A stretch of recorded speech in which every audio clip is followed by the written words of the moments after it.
Oi, gente, tudo bom com vocês? Eu finalmente assisti o live action da Mulan.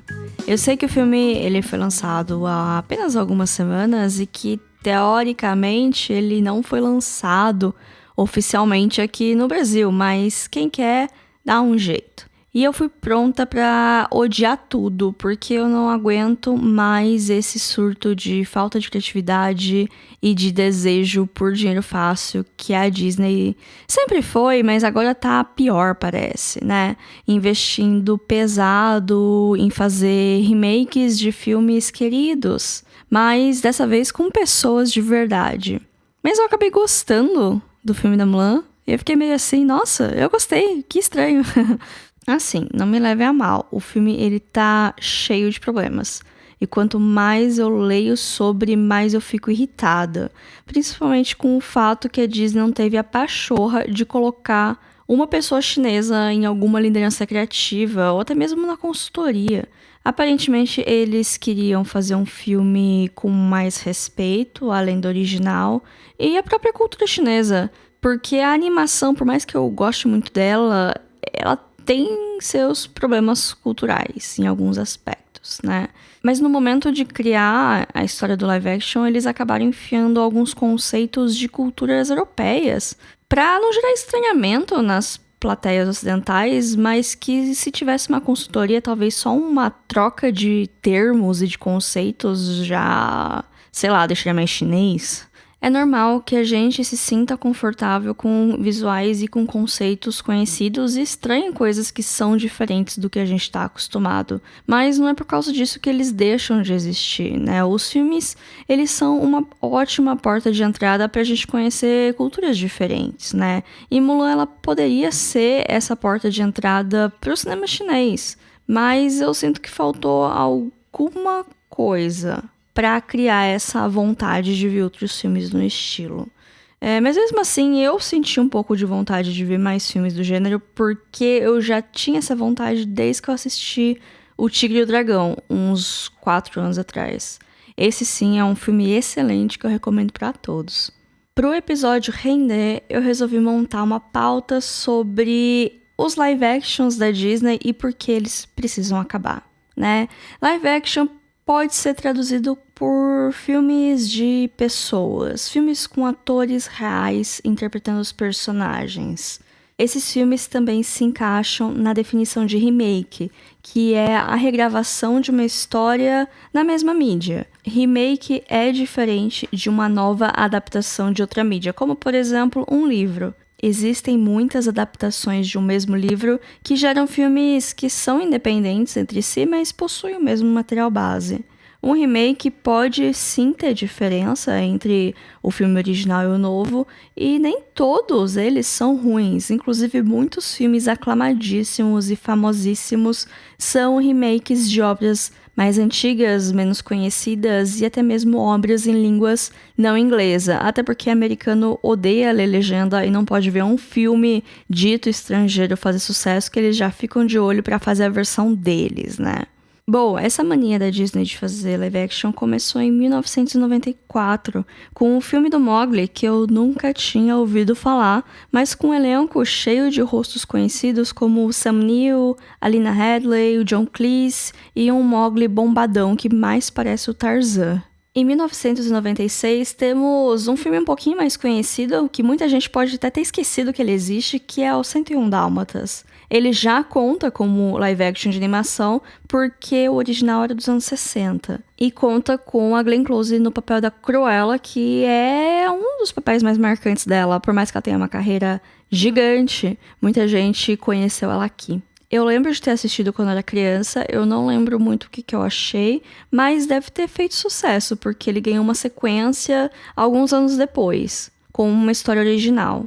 Curioso que teve o 101 Dálmatas live action, aí teve o 102 Dálmatas live action, que tinha a Dálmata albina, que ela não tinha nenhuma mancha, mas os 101 Dálmatas dos anos 60, eles ganharam uma continuação dessa onda da Disney de lançar continuações direto pra home video, pra VHS, e tem uma continuação que não tem nada a ver com a continuação do live action, então, né, nada faz muito sentido.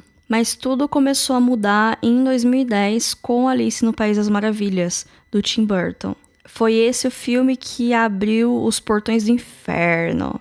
Eu não posso falar nada porque eu fui assistir no cinema na época e eu acabei gostando bastante até.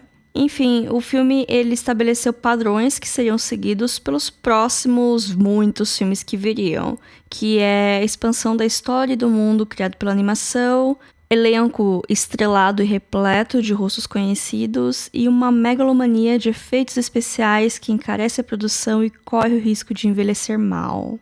Alice ganhou uma continuação alguns anos depois, através do espelho, com uma história diferente e pontos até mesmo interessantes. Mas eu não sei o que aconteceu com o Tim Burton nos últimos 10, 15 anos. Ele parece que tá no piloto automático, trabalhando só pra pagar o INSS e aposentar logo. Os filmes dele são só uma sombra da originalidade que eles já foram um dia afogados num mar de efeitos digitais medianos. Em 2014 veio Malévola e daí em diante começou uma tradição de todo ano ter pelo menos um live action saindo. Esse também eu vi no cinema, e na época eu lembro que eu gostei, mas eu lembro muito pouco do filme porque foi uma época meio complicada da minha vida, então eu acabei associando o filme com aquela época e nunca nem revi, nem fui atrás de ver a continuação, ele ficou esquecido no meu passado. Mas eu lembro que eu achei interessante na época subverter a história e colocar o vilão como ponto de vista. Eu realmente achei isso bacana.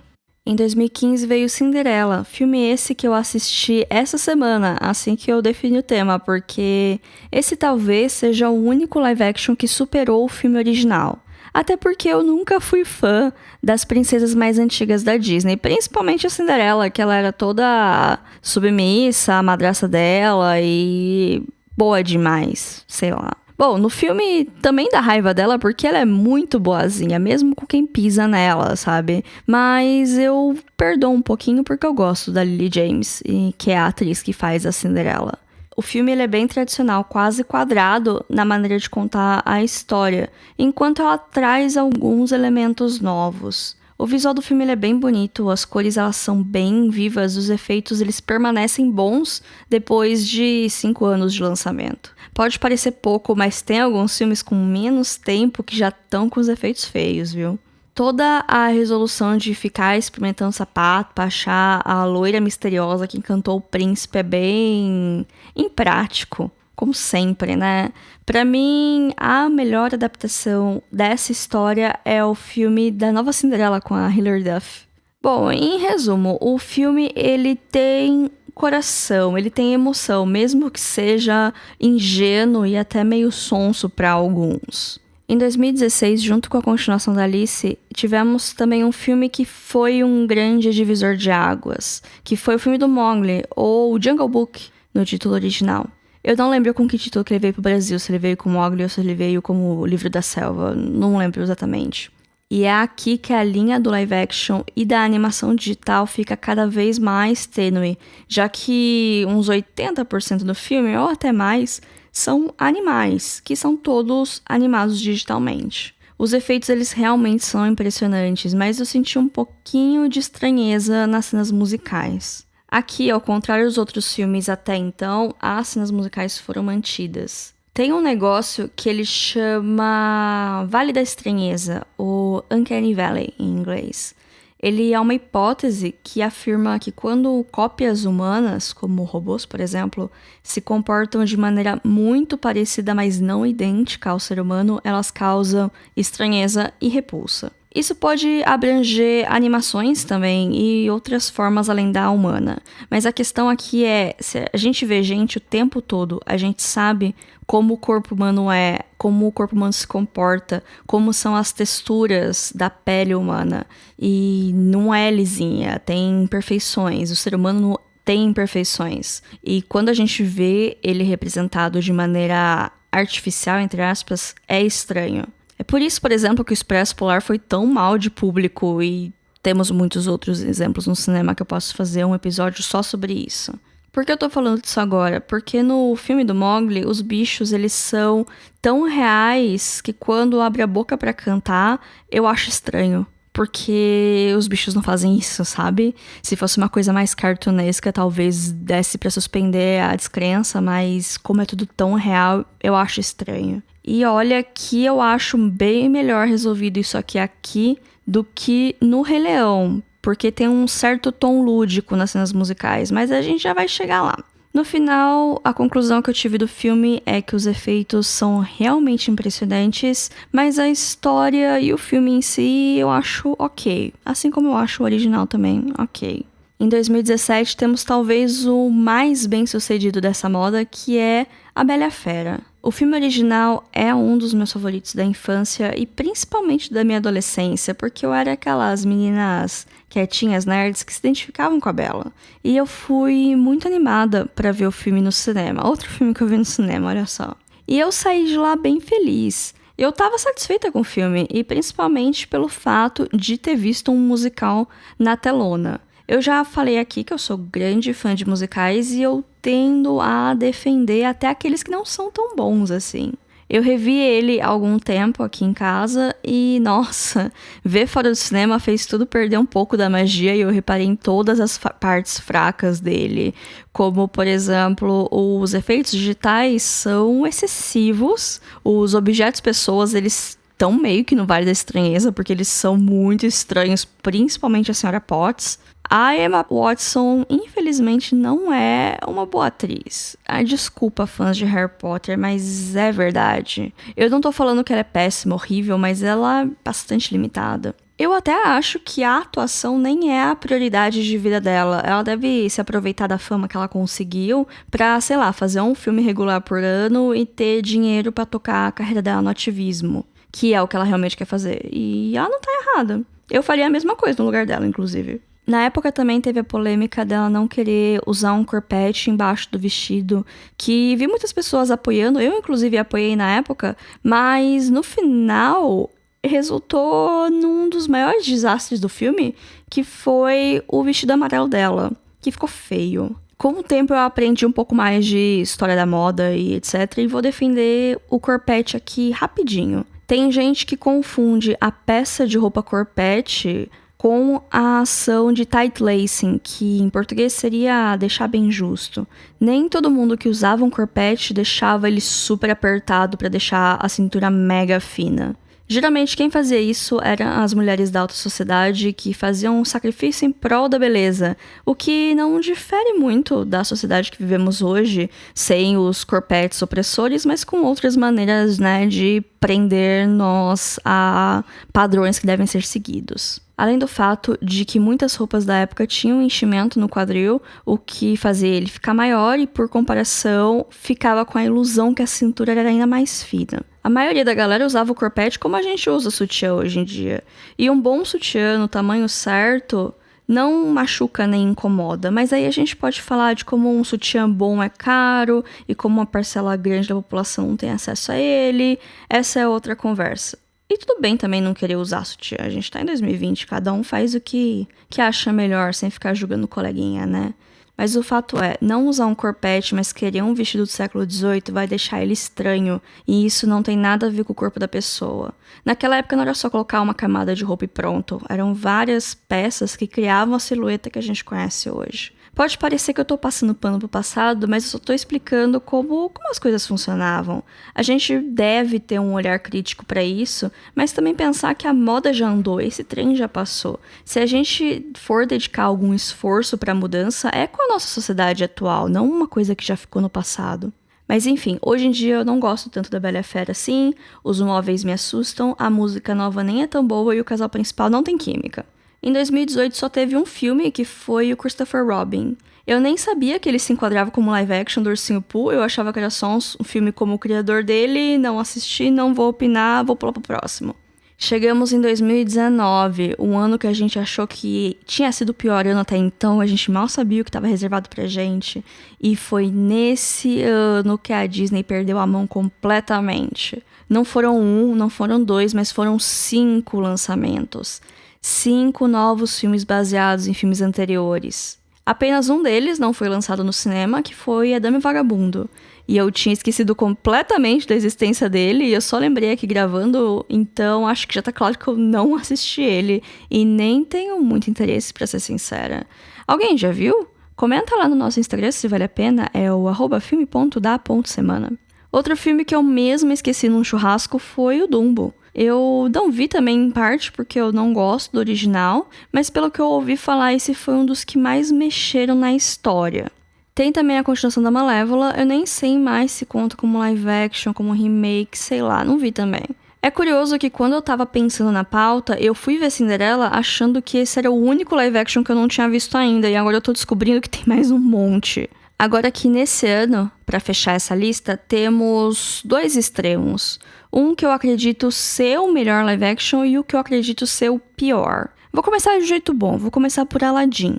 Eu não morri de amores pelo filme, assim como o original também não tá na minha lista de favoritos. Mas o filme novo preencheu todas as caixinhas na lista de um bom live action. Ele atualiza a história para uma nova geração, ele tem um elenco carismático e até mesmo desconhecido perto dos outros elencos que são repletos de nomes conhecidos. O único famoso aqui é o Will Smith, que tem um trabalho mais difícil de todos e eu acho que ele conseguiu, com sucesso, se distanciar da atuação do Robin Williams, que é o da animação, de uma maneira respeitosa e criar sua própria identidade do gênio. O visual do filme é bonito, as músicas são legais, o que foi adicionado na história é legal, faz sentido, ele não perde a essência da animação. Bom, elogiei demais o filme aqui, que ele tem um defeito que é ter um vilão altamente esquecível, mas o Jafar também, sei lá, de todos os vilões do Disney, eu acho ele meio meh, assim. Então, manteve a essência da animação, de certa maneira. Vamos agora pra parte polêmica. O live action do Rei Leão não é um live action, e também é um dos piores filmes que eu já vi. Vamos voltar para a definição de live action, que é um filme com pessoas, com seres humanos, interpretando papéis de seres humanos. E nesse filme não tem nenhum ser humano, só tem animal. E os animais eles foram gerados e animados por computador. Então, teoricamente, é uma animação, não é? É um remake, não é um live action, pelo amor de Deus. O filme entra demais no Vale da Estranheza para mim quando eles começam a cantar. Não tem nenhum elemento lúdico que torne as cenas musicais emocionantes ou que nos façam ter qualquer tipo de sentimento positivo em relação a elas. Os bichos não têm expressões e é quase como ver um documentário de vida selvagem com o narrador inventando historinha pra gente ter algum sentimento por aqueles animais que estão ali na tela. E o trabalho de voz é bem ok. Vi em inglês e, nossa gente, parem de forçar a Beyoncé atriz. E a dublagem em português também não conseguiu fazer milagre. Infelizmente. Ai, mas a animação é linda. Claro que é linda, é o mínimo, mas nossa, não tem alma esse filme. É um belo portfólio para quem criou esses efeitos especiais. Fechando o nosso ciclo da mesma maneira que começamos com Mulan, lançado esse ano, 2020, que deveria ter chegado nos cinemas em março, mas devido ao Covid foi adiado e enfim lançado de maneira exclusiva no Disney Plus, o serviço de streaming da Disney, que ainda não chegou no Brasil, mas vai chegar, dizem. Eu achei que o filme ele se distanciou demais da animação para ter mais referências além do original, o que me fez pensar qual que é o limite do remake, quando ele se torna algo completamente diferente e a parte da nostalgia pela animação acaba virando estratégia de marketing. Tem sim umas referências ao filme original, principalmente em diálogo, mas parece que tudo que faz ser a animação tão boa falha aqui. Eu nem sei mais o que seria spoiler, então eu não vou ficar me alongando muito, mas o que eu menos gostei foi o lance mágico. O conceito de alguém ser especial por ser mágico, o arquétipo do escolhido, é algo meio eurocêntrico, assim. Nas culturas do leste asiático, são mais comuns histórias de trabalho duro sendo recompensado. E é isso que a animação da Mulan nos mostra. Ela é pequena e ela não é tão forte, mas ela se torna uma guerreira porque ela consegue trabalhar as limitações dela a seu favor. Eu não me importaria de ver um filme sobre magia se ele fizesse sentido. Se ela, sei lá, estivesse aprendendo a controlar a força dela, etc. Mas do jeito que foi feito eu achei meio quase preguiçoso, sabe? Não sei. Achei que a personagem não foi tão desenvolvida assim. A característica dela é querer ir pra guerra, sei lá. Mas uma coisa que eu acabei gostando, achei que foi um ponto positivo, foi o fato de não enfiarem um romance no meio. Acho que não cabia na proposta do filme, sem falar que na animação, né, um romance com seu superior é um pouquinho antiético, né? Apesar que quando eles ficam juntos na animação já tinha acabado a guerra, então tá tudo bem, né? Mas enfim, eu acho que com todas essas ressalvas, foi o live action que eu mais gostei, no sentido de ter me entretido mesmo. Eu tô reclamando demais, pode parecer que eu não gostei, mas eu gostei desse filme. Eu gostei das cenas de ações, eu gostei dos figurinos, por mais que poderia ser melhor. Tudo nesse filme poderia ser muito melhor, mas... sei lá, né? Nem todo filme que a gente vê precisa ser uma obra-prima, e tudo bem. O que não tá bem é a Disney ficar entregando um monte de filme medíocre e achando que as pessoas vão estar dispostas a pagar pra ver em nome de uma nostalgia, enquanto eles estão nadando em rios de dinheiro e caminham pro monopólio do entretenimento mundial. O que será que o futuro nos aguarda? Será que eles vão segurar um pouco a mão? Ou será que agora mesmo que eles vão tacar um monte de live action na galera? Porque, né, a gente tá saindo de uma crise. Saindo. Estou sendo extremamente positiva aqui, né? Mas quando a gente sair dessa crise, o pessoal vai estar carente de uma época pré-Covid, né? Então qualquer coisa que lembre a vida passada vai ser uma coisa que vai despertar nostalgia, né? Mas enfim, o que vocês acham, gente? Vocês gostam dos live action da Disney? Vocês acham uma perda de tempo? Qual é a opinião de vocês sobre isso? Fala pra gente lá no Instagram, @filme.da.semana. Segue a gente lá, fiquem bem e até semana que vem. Tchau, tchau.